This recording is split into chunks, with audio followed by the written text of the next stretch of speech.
All right, let's take a look at our partial C chords, the inversions all the way up the neck. These are extremely important ingredients for being able to solo up the neck or anywhere on the neck for that matter.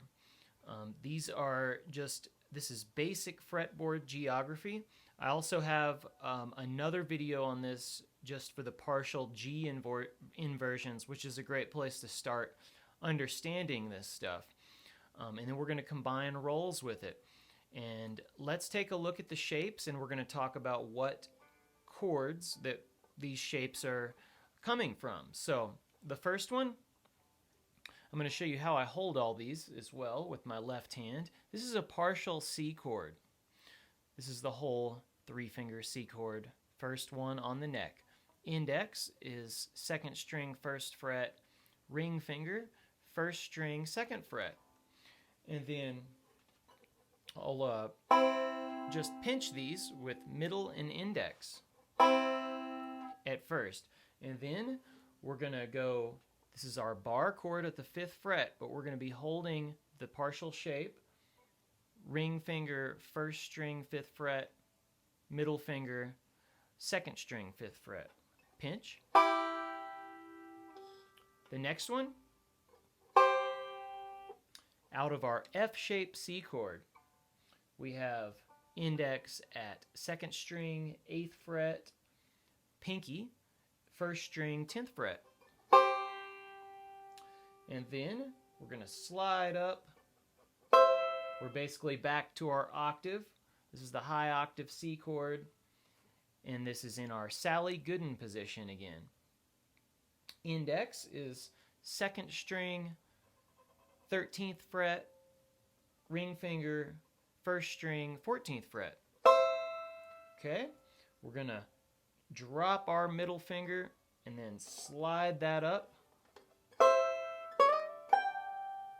We're going back to our bar chord, 17th fret, middle finger is on 2nd string, 17th fret, ring finger, 1st string, 17th fret.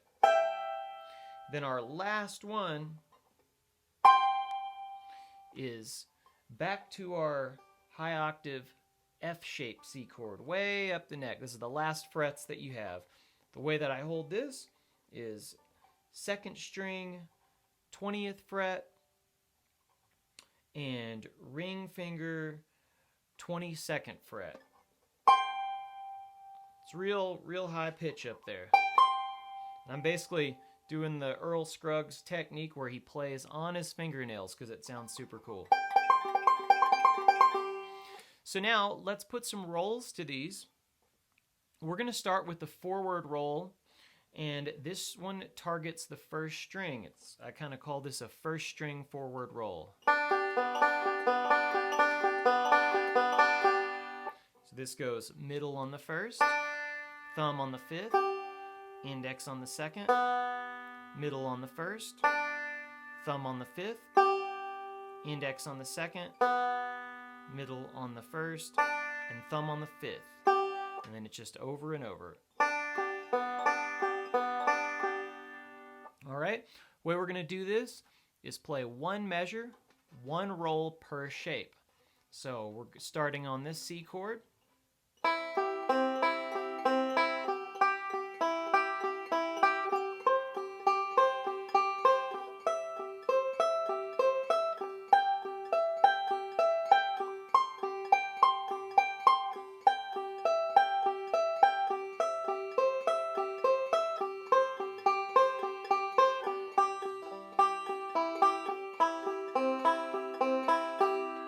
And now we're going to talk about the transitions, how to make these transitions smooth.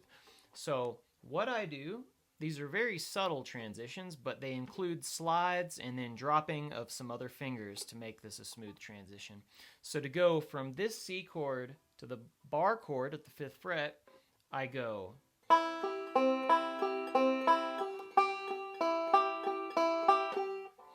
What I'm doing is sliding up, drop that middle finger there. So this is a good thing to practice if you haven't done this yet, just going. It's a very smooth, economical transition. And then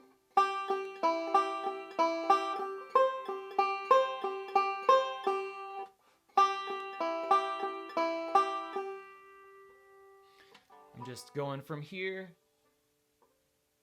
dropping my index down on that 8th fret 2nd string, and then pinky comes out. Now, I also end up holding this. There's no exact one way. I tend to do this with the pinky on this particular C chord. Things change when I go higher up the neck. You could also use ring finger there for that.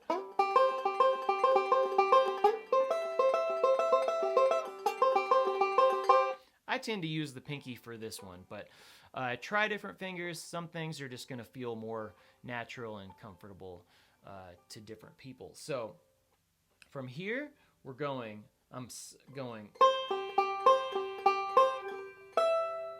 and then dropping that ring. A big thing to do is just pinch these chords and go back and forth. This is the Sally Gooden position. This is good to get very familiar with because there's a lot of cool vocabulary. And we're going to do a whole nother lesson on Sally Gooden position. But it's very handy for up the neck playing. All right? And then we basically start it over. So that transition is the same. And then I definitely use my ring for 22 on the 1st string. This is that F shape.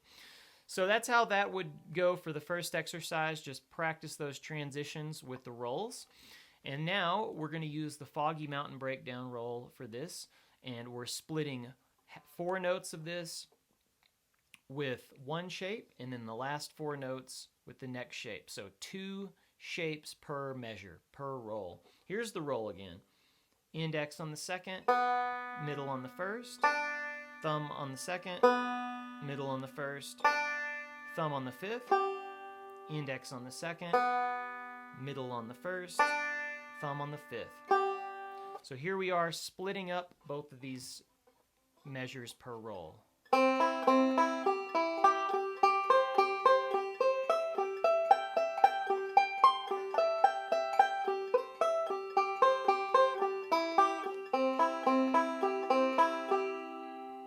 So go through that very slow because those come at you real quick. It's going by real fast. But that is a great way to just get across to a different position on the neck. It jumps real quick. And then in general, different chord changes are going to be happening, so you're going to be jumping on different chords. You might only have 2 measures of C, but this will make these make great little licks like this. 1, 2, 3, 4, 1, 2, 3, 4. Makes a really cool sounding slick lick. So anyway, I'm going to also do another lesson on how to plant these into certain chord progressions so you can start to understand how to make your own solos with these just by plugging these into chord progressions. So work on these first, and then we will have another video on how to get these worked into songs so you can start to use them immediately. All right, have fun with this.